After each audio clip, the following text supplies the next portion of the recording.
നമസ്കാരം, ടാക്ടിക്സിലേക്ക് സ്വാഗതം.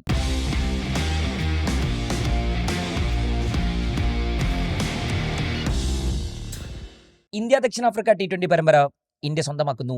5 മത്സരങ്ങളടങ്ങിയ പരമ്പരയിൽ 3 മത്സരങ്ങൾ ഇന്ത്യക്കൊപ്പം വിജയം നിൽക്കുന്നു. ഇന്ന് ടാക്ടിക്സിൽ നമ്മളോടൊപ്പം ജയേഷ് പുക്കൂട്ടർ. ചേട്ടാ, പിന്നെ സഞ്ജു സാംസൺ ഓപ്പണിംഗ് സ്ലോട്ടിലേക്ക് തിരിച്ചെത്തുന്നു. ഹാർദിക് പാണ്ഡ്യ ഡെലിവറി ചെയ്യുന്നു. മനോഹരമായൊരു മത്സരം നമ്മൾ അവസാനിക്കുന്നു. അടുത്ത നാളെ T20 ലോകകപ്പിനുള്ള ഇന്ത്യൻ ടീമിനെ പ്രഖ്യാപിക്കാനിരിക്കുകയാണ്. എങ്ങനെ വിലയിരുത്തുന്നു ഈ മത്സരത്തെ? ഉറപ്പായിട്ടും അതിൽ നമുക്ക് സഞ്ജുവിനെ പറഞ്ഞിട്ട് തന്നെ തുടങ്ങാം. വലിയ സന്തോഷമുള്ള കാര്യം തന്നെയായിരുന്നു. കാരണം കമൻട്രി ബോക്സിൽ നിന്ന് കേട്ടൊരു വാചകം പറഞ്ഞിട്ട് നമുക്ക് തുടങ്ങാമെന്ന് തോന്നുന്നു.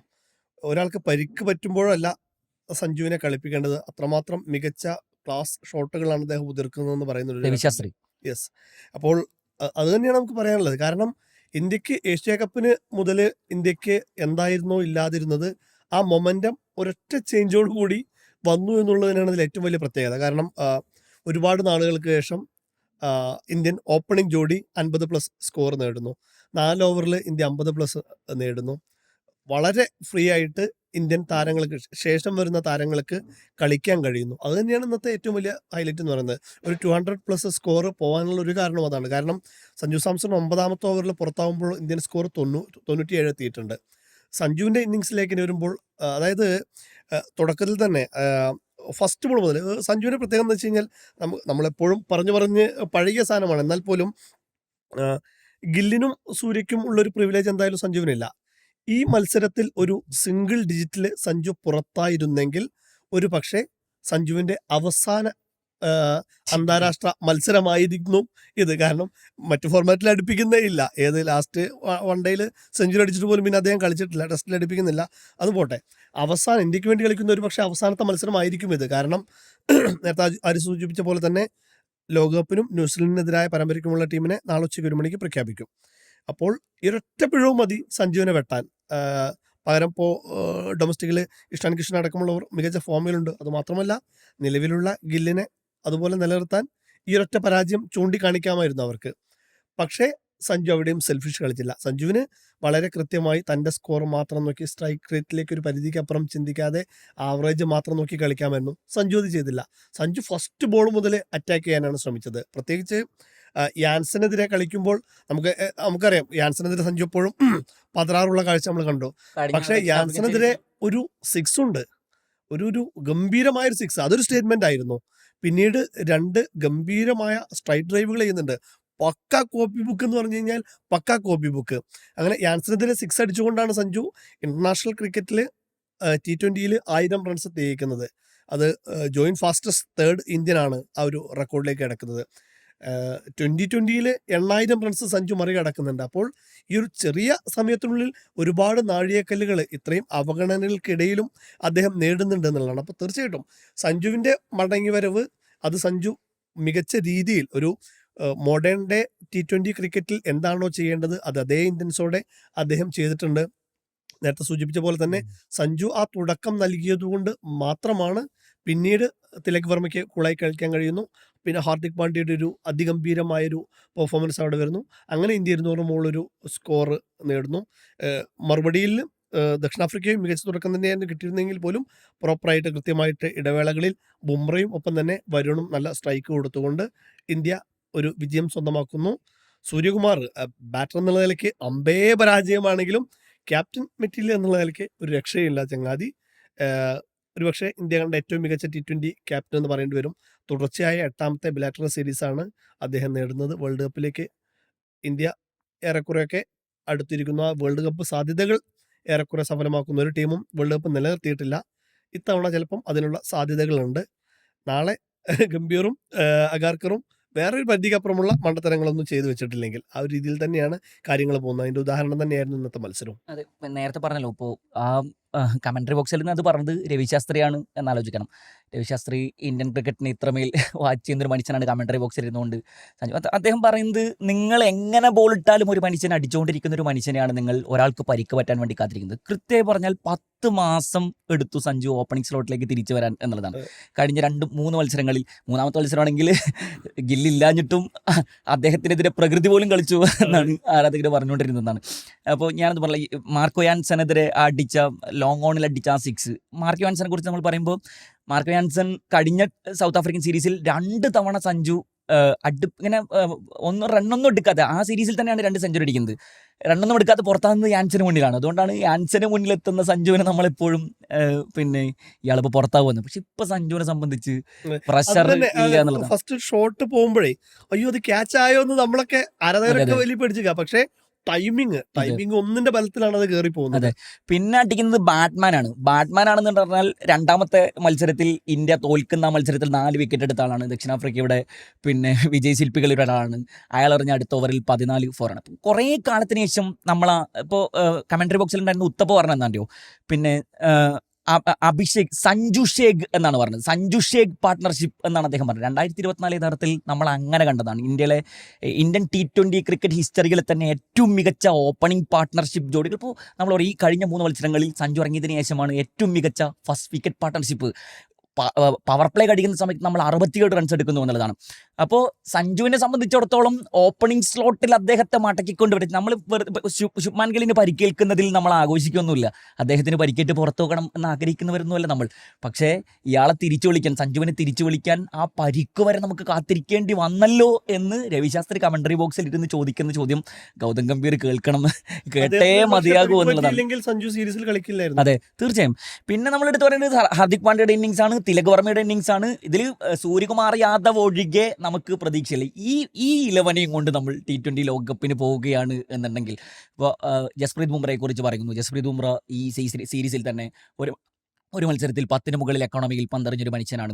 ഇന്നത്തെ മത്സരത്തിലേക്ക് വരുന്ന സമയത്ത് ഏറ്റവും കൂടുതൽ വിക്കറ്റുകൾ നേടിയ വരുൺ ചക്രവർത്തി 10 മുകളിൽ എക്കോണമിയിൽ പന്തെറിഞ്ഞിട്ടുണ്ട്. ഹർഷദീപ് സിംഗ് 10 മുകളിൽ. പക്ഷേ ഈ മത്സരത്തിൽ ജസ്പ്രീത് ബുംറ എറിഞ്ഞ ചില ഓവറുകൾ നമ്മൾ എടുത്തു പറഞ്ഞ് മതിയാവും. അതിൽ മാർക്ക് യോഹാൻസന്റെ വിക്കറ്റിന് വേണ്ടിയിട്ട് സഞ്ജുവിൻ്റെ ആ അപ്പീലുണ്ടല്ലോ, അതൊക്കെ മത്സരത്തിലെ ഏറ്റവും ക്രൂഷ്യൽ മൊമെന്റുകളിൽ ഒന്നായിരുന്നു. സഞ്ജു ചോദിക്കുന്നുണ്ട് 2 റിവ്യൂകൾ ബാക്കിയില്ലേ, അത് കൊടുക്കാമെന്ന് പറയുന്നുണ്ട്. മാർക്ക് യോഹാൻസൺ അതിന് തൊട്ടുമുമ്പുള്ള ഓവറിൽ വരുൺ ചക്രവർത്തി 2 സിക്സർ അടിച്ച് നിൽക്കുന്ന സമയമാണ് എന്ന് ഓർക്കണം. തൊട്ടടുത്ത ഓവറിൽ സഞ്ജുവിന്റെ കൃത്യമായ ഇടപെടൽ, അതുപോലെ രണ്ട് ക്യാച്ചുകൾ എടുക്കുന്നുണ്ട് ഈ മത്സരത്തിൽ. ഹാർദിക് പാണ്ഡ്യയുടെ ഇന്നിങ്സിനെ കുറിച്ച് പറയുന്ന സമയത്ത് നമുക്ക് അദ്ദേഹത്തിനെ റീപ്ലേസ് ചെയ്യാൻ കഴിയില്ല എന്ന് നമ്മൾ ആവർത്തിച്ച് പറയുന്നു. അദ്ദേഹം ഇല്ലാത്തൊരു 11 നമ്മൾ ശരിക്കും ഭയക്കുക തന്നെ വേണം. ഹാർദിക്കിന്റെ പരിക്കുകളെ നമ്മൾ ഭയക്കുക തന്നെ വേണം. കാരണം ശിവൻ ദൂബയെ അദ്ദേഹത്തിന് നമുക്ക് റീപ്ലേസ് ചെയ്യാൻ കഴിയില്ല. അദ്ദേഹത്തിന് പകരമായിക്കൊണ്ട് നിതീഷ് കുമാർ റെഡ്ഡിയെ നമുക്ക് അദ്ദേഹത്തിന് പകരമായി റീപ്ലേസ് ചെയ്യാൻ കഴിയില്ല. ഇന്നത്തെ മത്സരത്തിൽ നേരിട്ട് ആദ്യം കോർബിൻ ബോഷിന്റെ ഓവറിൽ പിന്നെ മുൻപുള്ള ബാറ്റർ പുറത്തായ അടുത്ത ബോൾ 6 ആണ്. 6 കൊണ്ടാണ് അദ്ദേഹം തുടങ്ങുന്നത്. തൊട്ടടുത്ത ഓവറിൽ 2 6ഉം 2 4ഉം അടിച്ചുകൊണ്ടാണ് 16 ബോളിൽ 50 തകർക്കുന്ന ഒരു മനുഷ്യൻ എന്ന് പറഞ്ഞാൽ ഇന്ത്യൻ ക്രിക്കറ്റ് ഹിസ്റ്ററിയിൽ ഒരു സൂപ്പർ സ്റ്റാർഡം കൊടുക്കാൻ പറ്റുന്ന ഒരു മനുഷ്യൻ.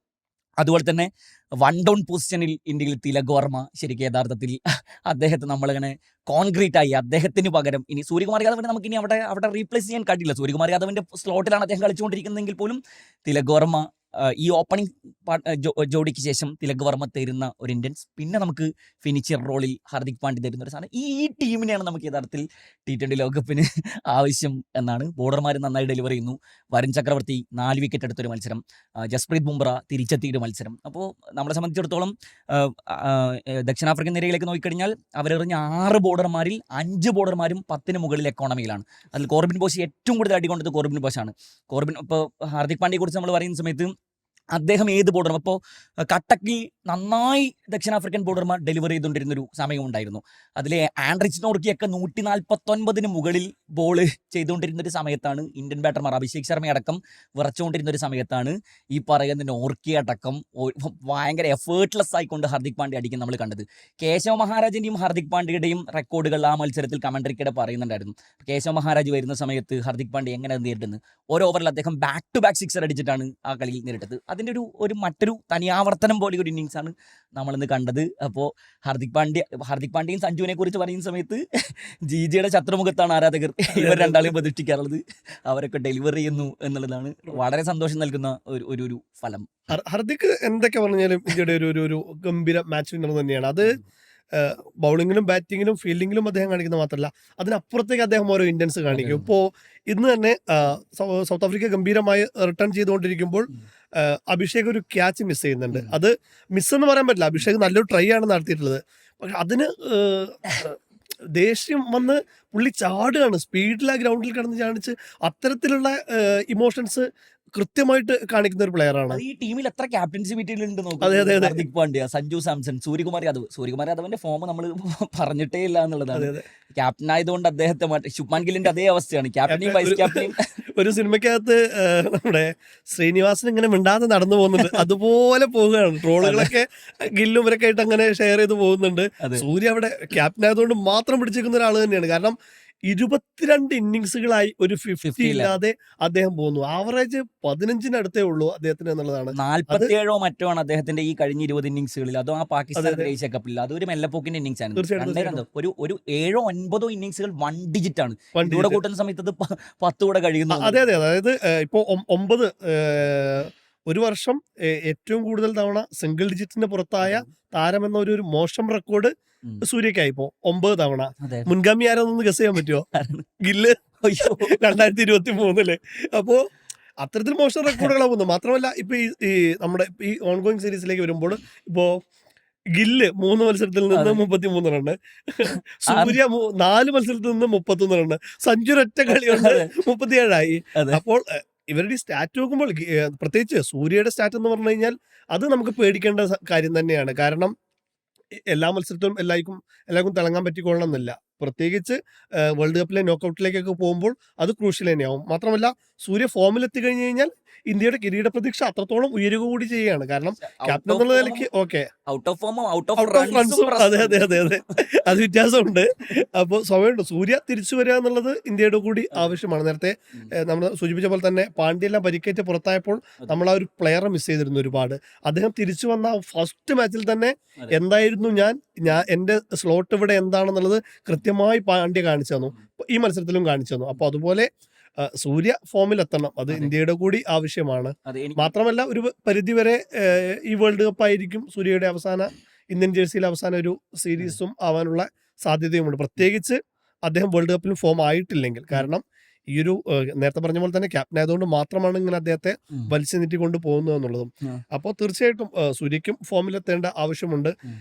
അപ്പോൾ ഗില്ലിന്റെ ഒരു പ്ലേസ് എന്ന് പറയുന്നത് സഞ്ജു കവറപ്പ് ചെയ്തെങ്കിലും ഉം. അടുത്ത സീരീസിൽ ഇതുപോലെ ഉണ്ടാവുന്നതല്ല. ഗില്ല് പരിക്കുമാറി വന്നു കഴിഞ്ഞാൽ ഗില്ല് തന്നെ ആയിരിക്കും ഓപ്പൺസിൽ കൊടുക്കുക. പക്ഷേ ഇന്ന് കളിച്ച 11 അതുപോലെ നിലനിർത്തി അതെ. സൂര്യ കൂടി ഫോമിലേക്ക് എത്തിക്കഴിഞ്ഞു കഴിഞ്ഞാൽ ഉം. വേൾഡ് കപ്പ് തീർച്ചയായിട്ടും ഇന്ത്യക്ക് സ്വപ്നം കാണാന്നല്ല, ഇന്ത്യക്ക് ഏറെക്കുറെ ഉറപ്പിക്കാം എന്നുള്ള രീതിയിൽ തന്നെയാണ്. മാത്രമല്ല ഉം. നമ്മുടെ കണ്ടീഷനിലുമാണ് മത്സരം നടക്കുന്നത് എന്നുള്ളതും. ഓക്കെ. നമ്മൾ ഈ ചർച്ച ഇവിടെ അവസാനിപ്പിക്കുകയാണ്.